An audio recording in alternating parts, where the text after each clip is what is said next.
गणेशाय नमः। ओम श्री पुराण पुरुषोत्तमाय नमः। श्री शिव पुराण संहिता 2 रुद्र संहिता सृष्टि खंड अध्याय 1 और 2। ऋषियों के प्रश्न के उत्तर में नारद ब्रह्म संवाद की अवतारणा करते हुए सूत जी का उन्हें नारद मोह का प्रसंग सुनाना।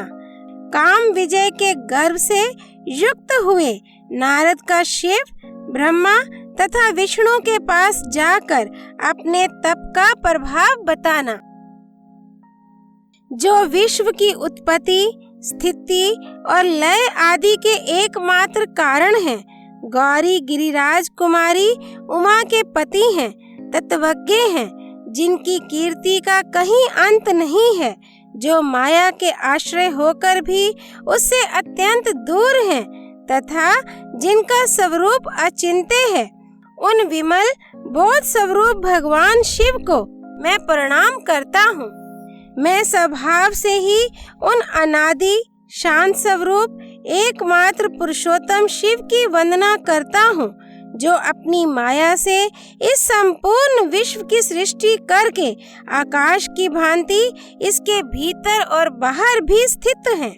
जैसे लोहा चुंबक से आकृष्ट होकर उसके पास ही लटका रहता है, उसी प्रकार ये सारे जगत सदा सब और जिसके आसपास ही भ्रमण करते हैं, जिन्होंने अपने से ही इस प्रपंच को रचने की विधि बताई थी, जो सबके भीतर अंतर्यामी रूप से विराजमान है तथा जिनका अपना स्वरूप अत्यंत गूढ़ है, उन भगवान शिव की मैं सादर वंदना करता हूँ। व्यास जी कहते हैं, जगत के पिता भगवान शिव, जगन माता कल्याणमयी पार्वती तथा उनके पुत्र गणेश जी को नमस्कार करके हम इस पुराण का वर्णन करते हैं।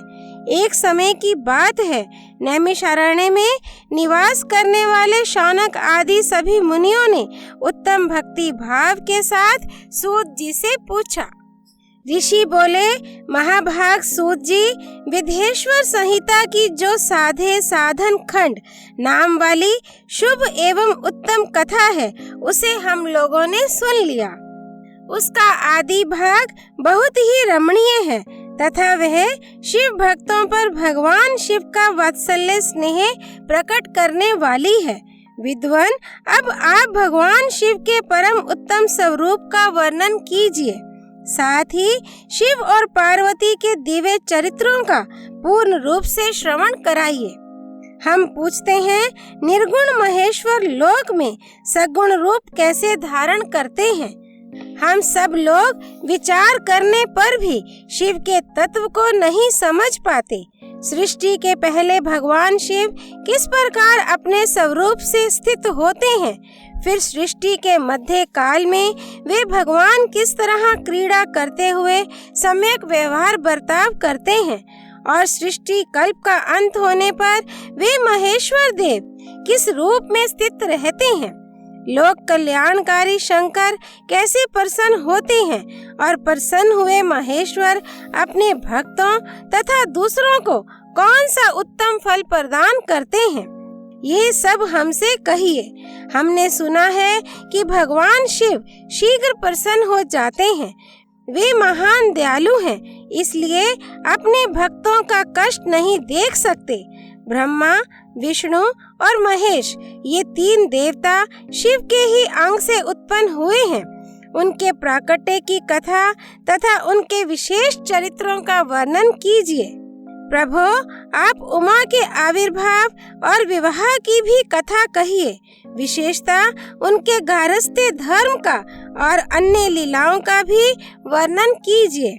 निष्पाप सूत जी, हमारे प्रश्न के उत्तर में आपको ये सब तथा दूसरी बातें भी अवश्य कहनी चाहिए। सूत जी ने कहा, मुनीश्वरों, आप लोगों ने बड़ी उत्तम बात पूछी है। भगवान सदाशिव की कथा में आप लोगों की जो आंतरिक निष्ठा हुई है, उसके लिए आप धन्यवाद के पात्र हैं। ब्राह्मणों, भगवान शंकर का गुणानुवाद सात्विक, राजस और तामस तीनों ही प्रकृति के मनुष्यों को सदा आनंद प्रदान करने वाला है। पशुओं की हिंसा करने वाले निष्ठुर कसाई के सिवा दूसरा कौन पुरुष उस गुणानुवाद को सुनने से ऊब सकता है? जिनके मन में कोई तृष्णा नहीं है, ऐसे महात्मा पुरुष भगवान शिव के उन गुणों का गान करते हैं, क्योंकि वह गुणावली संसार रूपी रोग की दवा है, मन तथा कानों को प्रिय लगने वाली और संपूर्ण मनोरथों को देने वाली है। ब्राह्मणों, आप लोगों के प्रश्न के अनुसार मैं यथाबुद्धि प्रयत्न पूर्वक शिव लीला का वर्णन करता हूँ। आप आदर पूर्वक सुने। जैसे आप लोग पूछ रहे हैं, उसी प्रकार देव ऋषि नारद जी ने शिव रूपी भगवान विष्णु से प्रेरित होकर अपने पिता से पूछा था। अपने पुत्र नारद का प्रश्न सुनकर शिव भक्त ब्रह्मा जी का चित्त प्रसन्न हो गया और वे उन मुनि शिरोमणि को हर्ष प्रदान करते हुए प्रेम पूर्वक भगवान शिव के यश का गान करने लगे। एक समय की बात है, मुनि शिरोमणि विप्रवर नारद जी ने, जो ब्रह्मा जी के पुत्र हैं, विनीत चित हो तपस्या में मन लगाया। हिमालय पर्वत में कोई एक गुफा थी जो बड़ी शोभा से संपन्न दिखाई देती थी। उसके निकट देव नदी गंगा निरंतर वेग पूर्वक बहती थी। वहाँ एक महान दिव्य आश्रम था जो नाना प्रकार की शोभा से सुशोभित था। दिव्यदर्शी नारद जी तपस्या करने के लिए उसी आश्रम में गए। उस गुफा को देखकर मुनिवर नारद जी बड़े प्रसन्न हुए और सुदीर्घ काल तक वहां तपस्या करते रहे। उनका अंतःकरण शुद्ध था। वे दृढ़ता पूर्वक आसन बांधकर मौन हो प्राणायाम पूर्वक समाधि में स्थित हो गए। ब्राह्मणों, उन्होंने वह समाधि लगाई जिसमें ब्रह्म का साक्षात्कार कराने वाला अहम ब्रह्मा अस्मि, मैं ब्रह्म हूँ, यह विज्ञान प्रकट होता है। मुनिवर नारद जी जब इस प्रकार तपस्या करने लगे, उस समय यह समाचार पाकर देवराज इंद्र कांप उठे। वे मानसिक संताप से विवल हो गए। ये नारद मुनि मेरा राज्य लेना चाहते हैं। मन ही मन ऐसा सोचकर इंद्र ने उनकी तपस्या में विघ्न डालने के लिए प्रयत्न करने की इच्छा की। उस समय देवराज ने अपने मन से कामदेव का स्मरण किया। स्मरण करते ही कामदेव आ गए। महेंद्र ने उन्हें नारद जी की तपस्या में विघ्न डालने का आदेश दिया। यह आज्ञा पाकर कामदेव वसंत को साथ ले बड़े गर्व से उस स्थान पर गए और अपना उपाय करने लगे। उन्होंने वहां शीघ्र ही अपनी सारी कलाएं रच डाली। वसंत ने भी मदमत होकर अपना प्रभाव अनेक प्रकार से प्रकट किया। मुनिवरों, कामदेव और वसंत के अथक प्रयत्न करने पर भी नारद मुनि के चित्त में विकार नहीं उत्पन्न हुआ। महादेव जी के अनुग्रह से उन दोनों का गर्व चूर्ण हो गया। शौनक आदि महर्षियों, ऐसा होने में जो कारण था उसे आदर पूर्वक सुनो। महादेव जी की कृपा से ही नारद मुनि पर कामदेव का कोई प्रभाव नहीं पड़ा। पहले उसी आश्रम में काम शत्रु भगवान शिव ने उत्तम तपस्या की थी और वहीं उन्होंने मुनियों की तपस्या का नाश करने वाले कामदेव को शीघ्र ही भस्म कर डाला था। उस समय रति ने कामदेव को पुनः जीवित करने के लिए देवताओं से प्रार्थना की। तब देवताओं ने समस्त लोकों का कल्याण करने वाले भगवान शंकर से याचना की। उनके याचना करने पर वे बोले, देवताओं, कुछ समय व्यतीत होने के बाद कामदेव जीवित तो हो जाएंगे, परंतु यहाँ उनका कोई उपाय नहीं चल सकेगा। अमरगण, यहाँ खड़े होकर लोग चारों ओर जितनी दूर तक की भूमि को नेत्र से देख पाते हैं, वहाँ तक कामदेव के बाणों का प्रभाव नहीं चल सकेगा, इसमें संशय नहीं है। भगवान शंकर की इस उक्ति के अनुसार उस समय वहाँ नारद जी के प्रति कामदेव का निजी प्रभाव मिथ्या सिद्ध हुआ। वे शीघ्र ही स्वर्ग लोक में इंद्र के पास लौट गए। वहाँ कामदेव ने अपना सारा वृत्तांत और मुनि का प्रभाव कह सुनाया। तत्पश्चात इंद्र की आज्ञा से वे वसंत के साथ अपने स्थान को लौट गए। उस समय देवराज इंद्र को बड़ा विस्मय हुआ। उन्होंने नारद जी की भूरी भूरी प्रशंसा की, परंतु शिव की माया से मोहित होने के कारण वे उस पूर्व वृत्तांत को स्मरण न कर सके। वास्तव में इस संसार के भीतर सभी प्राणियों के लिए शंभु की माया को जानना अत्यंत कठिन है।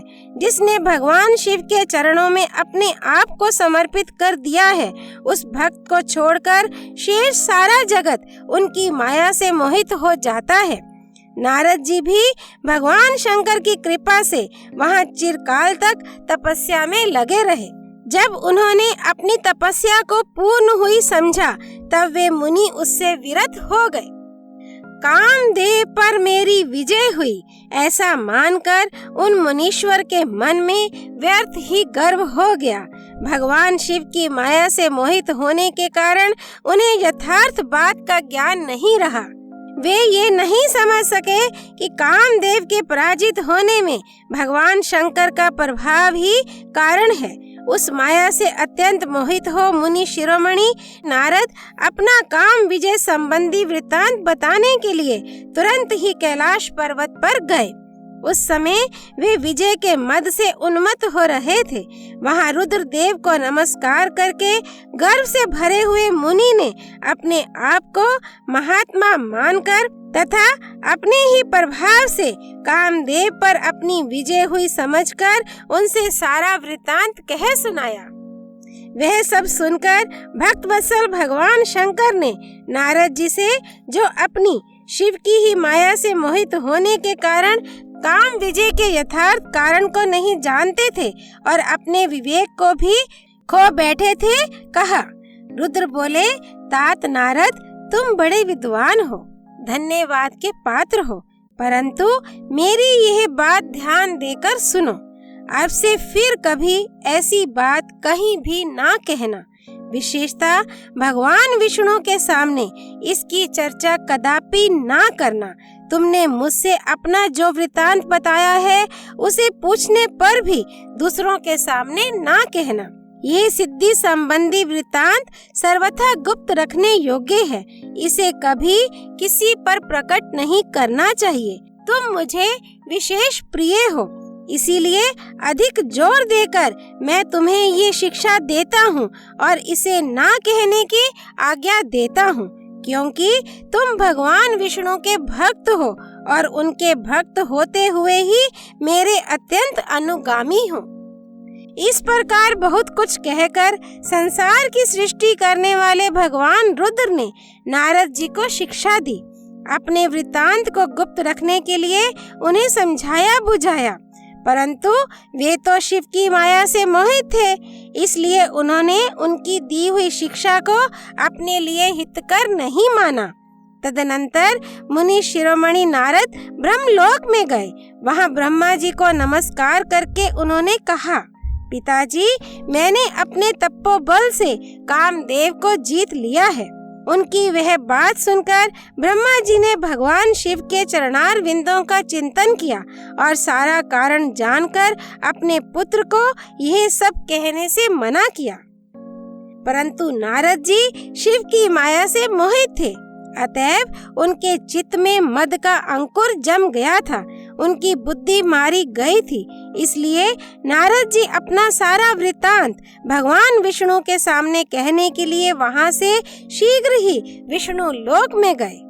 नारद मुनि को आते देख भगवान विष्णु बड़े आदर से उठे और शीघ्र ही आगे बढ़कर उन्होंने मुनि को हृदय से लगा लिया। मुनि के आगमन का क्या हेतु है, इसका उन्हें पहले से ही पता था। नारद जी को अपने आसन पर बिठाकर भगवान शिव के चरणार विंदों का चिंतन करके श्री हरि ने उनसे पूछा। भगवान विष्णु बोले, तात कहाँ से आते हो? यहाँ किस लिए तुम्हारा आगमन हुआ है? मुनि श्रेष्ठ, तुम धन्य हो, तुम्हारे शुभागमन से मैं पवित्र हो गया। भगवान विष्णु का यह वचन सुनकर गर्व से भरे हुए नारद मुनि ने मद से मोहित होकर अपना सारा वृत्तांत बड़े अभिमान के साथ कह सुनाया। नारद मुनि का वह अहंकार युक्त वचन सुनकर मन ही मन भगवान विष्णु ने उनकी काम विजय के यथार्थ कारण को पूर्ण रूप से जान लिया। तत्पश्चात श्री विष्णु बोले, मुनि श्रेष्ठ, तुम धन्य हो, तपस्या के तो भंडार ही हो। तुम्हारा हृदय भी बड़ा उदार है। मुने, जिसके भीतर भक्ति, ज्ञान और वैराग्य नहीं होते, उसी के मन में समस्त दुखों को देने वाले काम, मोह आदि विकार शीघ्र उत्पन्न होते हैं। तुम तो नैष्ठिक ब्रह्मचारी हो और सदा ज्ञान वैराग्य से युक्त रहते हो, फिर तुम में काम विकार कैसे आ सकता है? तुम तो जन्म से ही निर्विकार तथा शुद्ध बुद्धि वाले हो। श्री हरि की कही हुई ऐसी बहुत सी बातें सुनकर मुनि शिरोमणि नारद जोर जोर से हंसने लगे और मन ही मन भगवान को प्रणाम करके इस प्रकार बोले। नारद जी ने कहा, स्वामीन, जब मुझ पर आपकी कृपा है तब बेचारा कामदेव अपना क्या प्रभाव दिखा सकता है। ऐसा कहकर भगवान के चरणों में मस्तक झुकाकर इच्छानुसार विचरने वाले नारद मुनि वहां से चले गए। अध्याय 1 और 2 संपूर्ण। त्रिदेव ब्रह्मा विष्णु महेश की जय। शिव शंकर रुद्र भगवान की जय। देव ऋषि नारद मुनि की जय। हर हर महादेव। श्री हरि अर्पणामस्तु।